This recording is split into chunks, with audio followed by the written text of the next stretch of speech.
उद्धव ठाकरेंनी गेल्या काही वर्षात मित्रपक्षांच्या नेत्यांना संपवण्याचं काम केल्याचा आरोप भाजपने केलाय। राजू शेट्टी, लोक भारतीचे कपिल पाटील यांच्या पाठोपाठ जयंत पाटलांचाही पराभव ठाकरेंनीच घडून आणल्याचा भाजपचं म्हणणं आहे। ठाकरेंच्या शिवसेनेनं भाजपचे हे आरोप मात्र फेटाळून लावले।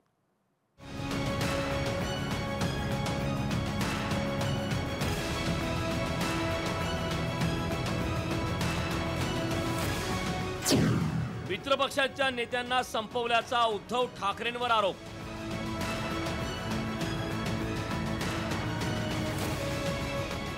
राजू शेट्टी, कपिल पाटील, जयंत पाटलांना संपवल्याचा दावा।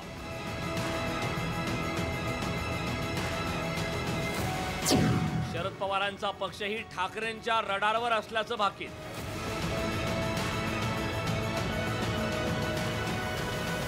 विधान परिषद निवडणुकीत शेकाप नेते जयंत पाटलांचा पराभव झाला। हा पराभव उद्धव ठाकरेंनी घडवून आणल्याचा आरोप भाजपने केलाय। उद्धव ठाकरेंनी जयंत पाटलांना पाठिंबा न देता मिलिंद नार्वेकरांना निवडणुकीच्या रिंगणात उतरवलं, त्यामुळे जयंत पाटलांचा पराभव झाल्याचा आरोप आशिष शेलारांनी केलाय। यापूर्वी राजू शेट्टी, कपिल पाटील आणि आता जयंत पाटील अशा मित्रपक्षांच्या नेत्यांना संपवण्याचं काम उद्धव ठाकरेंनी केल्याचा आरोप शेलारांनी केलाय। जाण असलेला आमचा एक महाराष्ट्रातला नेता जयंत पाटील शेकापचे यांना पाडण्यामागे सुद्धा उद्धवजींच्या पक्षाचा हात आहे। आपला कोणी ऐकला नाही तर त्याच्या विरोधात संपवा।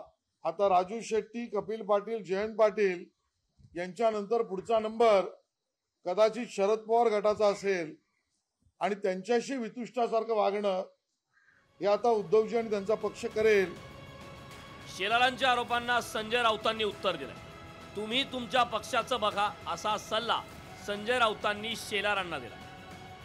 आशिष शेलारांना काय पडलंय? तुमचं तुम्ही बघा ना, आमचं आम्ही बघू ना। तुमचं पहा की तुम्ही महाराष्ट्रात तुम्ही लोकसभा कशी हारलात त्याच्यावर बोला। महाराष्ट्रात तुम्हाला जनतेनं धूळ चारली त्याच्यावर बोला। कालच्या स्थानिक स्वराज्य संस्थेमध्ये मुंबईमध्ये शिवसेना जिंकली, शिक्षक, पदवीधर, त्याच्यावर बोला। तुम्ही हारलेला। शिवसेनेनंही भाजपनं केलेल्या आरोपांचा पुनरुच्चार केलाय।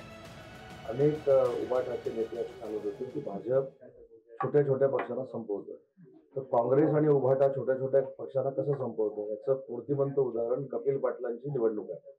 शिक्षक मतदारसंघाची त्यांनी महाविकास आघाडी म्हणून उमेदवार तिथं उभा केल्यानंतर उभाटानं उमेदवार उभा केला।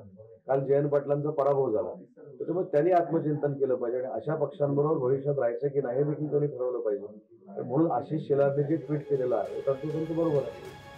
हातकणंगलेत राजू शेट्टींना मशाल चिन्हावर लढण्याचा केलेला आग्रह, विधान परिषदेत कपिल पाटलांच्या लोक भारतीच्या उमेदवाराला न दिलेला पाठिंबा, यामुळे दोन पक्षांचं निवडणुकीच्या राजकारणातलं अस्तित्व संपलं। शेकापच्या जयंत पाटलांबाबतीतही उद्धव ठाकरेंच्या पक्षानं तशीच भूमिका घेतल्याचा आरोप काही अंशी खरा असल्याची चर्चा मवियाच्या कार्यकर्त्यांमध्ये सुरू झाली आहे। चंद्रशेखर भांगे, लोकशाही मराठी, पुणे।